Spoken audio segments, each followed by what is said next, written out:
Are you in Christ? ప్రశ్న వేసుకోండి. నేను క్రీస్తునందు ఉన్నానా? ఒకవేళ క్రీస్తునందు నేను ఉంటే దేవుని మాటలు ప్రకటింపబడుతూ ఉన్నప్పుడు నాలో మార్పు ఎందుకు కలుగుతలేదు? దేవుని మాటలు నేను వింటూ ఉన్నప్పుడు నా హృదయం ఎందుకు తెరవబడతలేదు?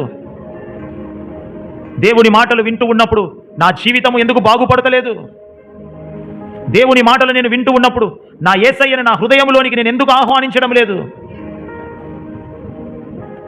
ఒకవేళ నేను నిజంగా క్రీస్తునందు ఉంటే ఇంకా బాప్తిసమునకు ఎందుకు నేను దూరంగా ఉంటూ ఉన్నా?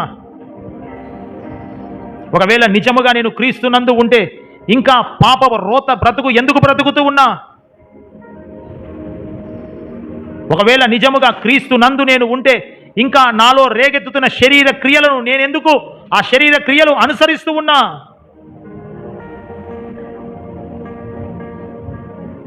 ఇంకా ఒకవేళ నాలో నేను క్రీస్తునందు ఉంటే ఎందుకు ఈ లోకమనే పాపముతో చేతులు కలిపి చెట్టాపట్టాలు వేసుకొని తిరుగుతూ ఉన్నా? నువ్వు క్రీస్తునందు ఉన్నావా?